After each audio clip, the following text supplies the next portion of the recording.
Hey, welcome to Zach's Tech Turf and my new series, Gaming on Sunday Morning, which is where every Sunday morning, just like today, I'm going to be playing a game, hopefully with you guys, and telling you what I thought about the game over my week long of playing it. So it's kind of like a review, but it's more of an experience of what my experience was like for the last week.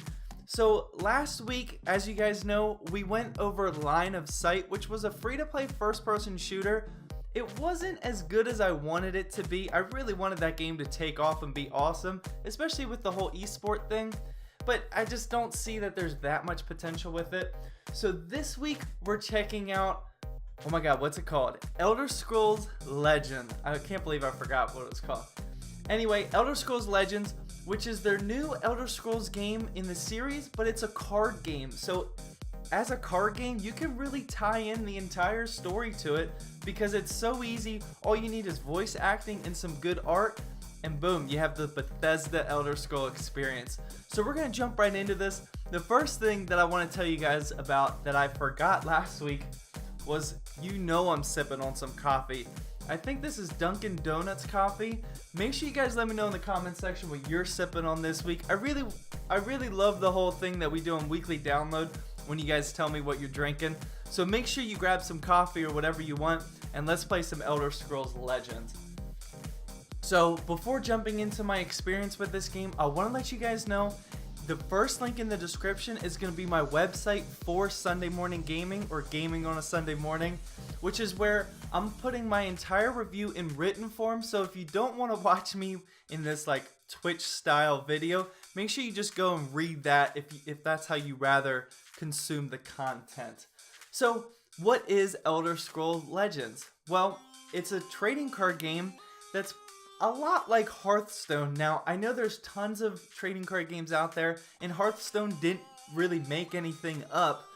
There were some way before that, like Magic the Gathering, but I don't know anything about that. So I'm basically just comparing this to Hearthstone because I still play Hearthstone, and Hearthstone's like my main trading card game, and I really want Elder Scrolls Legends to beat Hearthstone. I'm not mad at Hearthstone or anything, but I just wanted to beat it so I can mix it up. So I'm gonna jump right into a campaign story here, and I'm gonna tell you guys like the similarities and the differences between this and Hearthstone. So I'm just gonna skip this little cutscene here, and I'm gonna jump in here with just a basic deck, and hopefully I don't really mess this up on camera too bad. Let me know my mistakes in the comment section down below. But so there's three, well, before getting into the differences, I want to show you what the similarities are. And it's the same style, how like you have your hero and he has 30 health, and the first hero that drops to 0 is the loser. Just like you can see here, you choose what cards you want to redraw at the beginning of the game. You summon these creatures that are down here, and those are what attack the other players or the other creatures. And over here you have magicka, which is like the same exact thing as mana. However, if the other person starts first, you get this little magic bonus, kind of like how you get a bonus in Hearthstone, but you can actually use this 3 times, only once per turn, but you can only use it 3 times. It looks like my memory card's about to die, so I might have to pause it real quick. I'm not sure. Hopefully it keeps going. But so I'm gonna summon here. Oh, nope, I don't have enough magicka. I'm gonna use this right here, and then I'm gonna summon this guy. Another similarity here that you'll see is this guy has guard, which is the same exact thing as like a tank in Hearthstone, I think, where the enemy creature has to attack that person first before attacking your hero. Alright, so sorry for the technical difficulties. Hopefully that was just a quick transition, but my memory card did get full. Real quickly, I have to give some serious props to any type of Twitch streamer or YouTube streamer or whatever. There's always something that goes wrong in gaming on a Sunday morning, so thanks for sticking with me. So like I said, there's a bunch of similarities between this game and Hearthstone, but I want to point out the major differences here. And the first one that you might see is that there's 2 lanes. Now this is called, I can't remember what this is called. Well, that's actually a special effect. But in most games, this lane over here is like the normal lane, and the lane over here is called the shadow lane.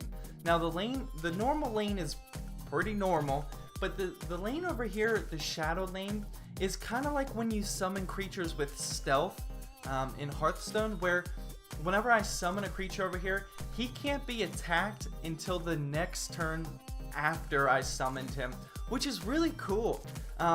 It makes you balance like two different games going on at the same time, because you can't cross attack. Like I can't attack across the lane, so you have to defend both and you want to attack from both, and it's a huge balance difference. And honestly, it challenged my brain a lot playing this game, because I was so used to Hearthstone where you're just playing in a single lane. So I really like this. The second big difference here, I'm not doing too well here playing and trying to talk to you guys, but I'm gonna stack over here, see what happens.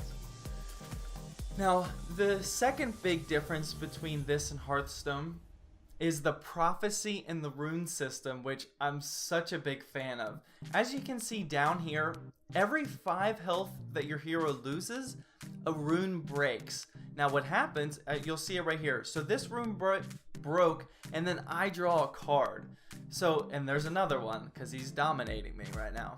So every time your rune breaks, every 5 health, you draw a card. But the cool thing is, if the card you draw has the word prophecy on it, let's see if I have one. Nope, I don't have one. If it has the word prophecy on it, then that means you can use that card immediately for free. So even though it's your opponent's turn, you just use it for free. And I love this part about Elder Scrolls Legends, because it can really turn the game around. For example, I was getting dominated by this one creature who had like 9 or 10 health, or 9 or 10 attack, and he was about to destroy me completely. And he broke a rune, and I drew a prophecy card that said, destroy any enemy creature. So it was like, boom, game over. The game completely turned around, and I actually ended up winning the game. So I love the rune and prophecy system. It keeps you alive, and it also makes you balance like how much you want to attack the enemy, like your opponent, because sometimes you don't want to break like 5 runes in a row, so you want to balance it. And like if they're at 10 health, then you want to make sure that you can get all 10 health, because if their rune breaks at 5 health, they could completely turn the game around. So I'm really not paying attention to what I'm doing here at all, so I'm just gonna keep rolling with this. But yeah, so that's the second biggest change. And then the third biggest change is, instead of classes in Hearthstone like Hunter, Druid, Rogue, all those, you have attributes for types of cards. And right now there's 5 attributes. I'm sure there'll be more in the future, but right now there's Strength, Intelligence, Agility, Endurance, and Willpower. And so as you can see in this deck, I have mostly Strength and Endurance. Strength is this red icon down there, and Endurance is the yellow one. It might be Willpower actually, I'm not sure, but they all have different types of styles of the cards, and you can use 2 different attributes per deck. Decks are also anywhere from 30 to 70 cards, I think, or 50 to 70. So yeah, instead of classes, you have the attributes, and this adds another level of complexity, because you don't just build your deck around one hero like in Hearthstone. You build your deck around 2 attributes. So you want to find cards from one attribute that pair well with another attribute, which can be pretty tricky, but it's also very complex, because some of these cards do match well. You just have to figure it out. And like I said, that kind of hurts my brain, just like the whole double lane thing is. So this game, I would say, is a little bit more in depth than Hearthstone. But the thing that's awesome about this is the tutorial really gets you on board. I probably went through 20 matches before like the tutorial was actually over. You're progressing through the campaign, so it's not like it says tutorial on it. You're still earning gold, you're still earning new creatures, you're still building your deck and whatnot. But they introduce a new feature or a new game mechanic very slowly, so you can really master what the game is all about, which I love because I'm kind of slow when it comes to playing a brand new video game, especially a brand new franchise. Oh, and here the prophecy actually hit when they broke a rune. So here you can see that it's still my opponent's turn, but this prophecy card got summoned. So I'm just gonna summon her over here, and this one's gonna deal 1 damage to all enemy creatures in this lane, which is huge. Actually, I'm still gonna lose. But yeah, so those are the big changes. Now I also want to talk, those are the big game mechanic changes, but I also want to talk about the core. I'm just gonna lose here, that way I can get back to the main menu. But the main part of the game is also changed as far as campaign and everything, and that's what I want to talk about because that's why I really love this game. The first one is the campaign in this game has so much value. After every single mission, there's a little mini cutscene, and yes, the voice acting and the art is exactly what you would expect from Bethesda, which is why I'm a huge fan of this game. Playing this game for a couple minutes, I automatically want to go play Morrowind, Oblivion, Skyrim, and even the online game, I want to give that a try. So it really has that Bethesda feeling to it, and you're progressing through the acts and chapters, and the cool thing is your daily quests, which you get for gold, just like in Hearthstone, can be accomplished with offline play, which I love, because there's a lot of times when I want to sit down and just relax on a card game and not have to go against another player who's probably going to outsmart me. I just want to go against the computer. Even though the computer can be somewhat difficult, I still just want to relax, and I love that I can get everything done with offline play, which is a huge bonus. Another cool thing about the campaign is after, like, I think it's every like 3 or 4 missions or so, a card can be upgraded. Now what's upgrading a card? So you have a base card, and I wish I could show you guys here, but I'm just gonna talk here, I'm not even gonna play for a minute. But the base card can be upgraded in 2 different paths, and you actually get to select which path it goes to. So for example, you could have like a very cheap and like 2 health and 2 attack card, and you can choose between if you wanted to go high health and become like a tank, or high attack and become a really aggressive attack creature, which I love how you can make decisions on that, and then that card is changed forever. And another decision that you have to make is after every couple levels in the campaign, you have to make a decision on how you want to progress through the campaign. And a great example that I went through, it was in Act 2. I went up against, like, our group in the campaign came up against some merchant, and very little to do with the actual story, but I could either help the merchant, which added the merchant to my deck, and it was only like a 2 health, 2 attack creature, so it wasn't that big of a deal, or I could rob the merchant, like storyline wise rob him, and that would end up with me getting 50 gold, so of course that's what I went with. But I love how those decisions are always popping up in campaign, and it just makes you feel like you're actually playing a campaign, whereas in Hearthstone, if you're playing like the expansion campaigns and whatnot, you're really only just battling next after next after next. Like, there's no actual storyline between it. There's a little bit, but it's just not nearly as involved as this game is, which I'm a huge fan of. The other modes are Arena. I haven't even unlocked Versus Arena yet, but Arena is basically the same exact thing as Tavern Brawl, where you're presented with 3 cards and you can only select 1 at a time, and then it shows you another 3, and you eventually build your deck up to 30 cards, and your opponent does the exact same thing, and then you just roll with it. You actually have to pay to get a ticket. You can either pay with real money or 150 gold. So that's pretty standard, but the cool thing about that is there's also solo arena, which is the same thing as the Versus Arena, but you're playing against the computer, and this is my favorite feature, hands down, of the game, because you need to beat all, I think there's 9, 1, 2, 3, 4, 5, 6, 7, 8, yeah, there's 9, with 9 being the final main boss. You have to beat all 8 of them before you can attack her, and you can only afford 3 losses, and then you're done.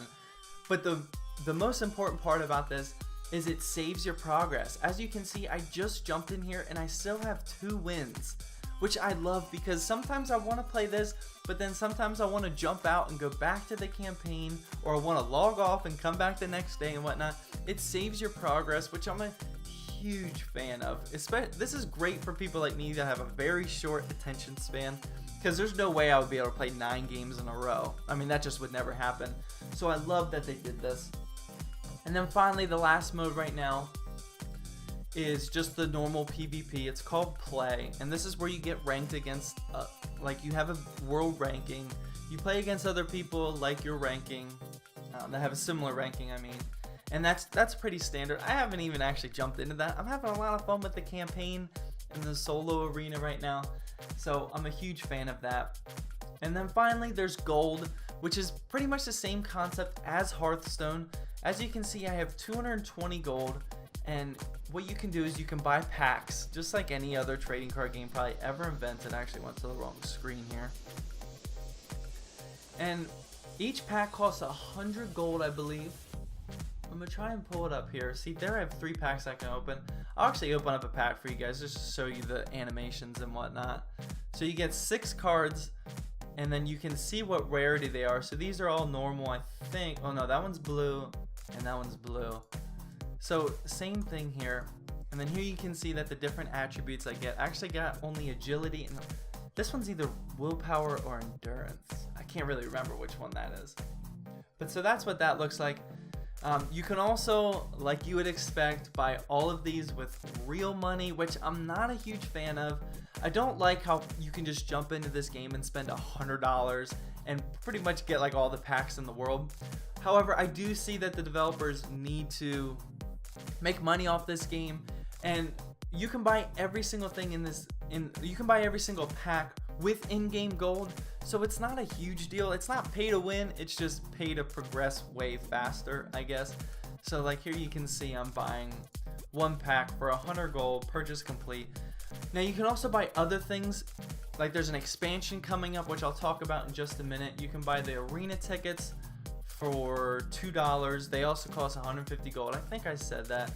They do have special offers where like 20 bucks gets you the expansion, 10 bucks gets you all these cards and whatnot. And then you can also eventually buy stories. There's none unlocked right now. I'm assuming as Bethesda rolls into this game, there'll be way more stories to buy.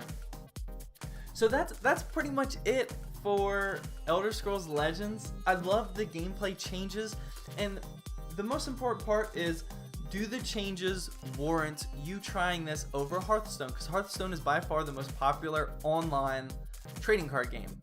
And for me, there's definitely enough changes, because there's so much more complexity to it that I'm just going to spend a whole bunch of time, and I'm probably still going to be awful at this game. So I love that there's so much more room to grow in this game. There's a couple dates that I want to tell you about the future. Right now, it's actually only compatible on PC. And it's a trading card game, so I'm not even going to benchmark it. You'll be able to play this on pretty much any PC. I'm sure someone will prove me wrong on that, though. On March 23rd, the game is coming to iPads. In April, it's coming to Android tablets. In May, it's coming to Mac OS. And then in the summer, it's going to come to mobile phones. So unfortunately, this game isn't available on mobile yet. Once it does in the summer, this is going to be 100% hands down my main game for trading card game. I think that's a long ways away. There's also a Dark Brotherhood expansion coming out very soon. I think in April. I don't have the date written down, but I think it's in April. Actually, we can see right here in the store. The Dark Brotherhood, which I'm sure you're aware of if you played any Elder Scrolls game. Let's go to special offers. And this is adding over 25 new campaign chapters, which, like I said, I'm a huge fan of the offline part of this game. 40 exclusive cards, a Doom Wolf mount for the online game, and that's only for 20 bucks, whereas Hearthstone expansions are like $50 each, which is insane, and that's the main reason why I'm not playing that game anymore, because it's just too expensive to keep up. It's like you have to keep paying for an entire game, every single expansion, which is just ridiculous. So that's why Elder Scrolls Online, or Elder Scrolls Legends, is going to be my new main trading card game. I'm a huge fan of it. I can only hope the best for the future.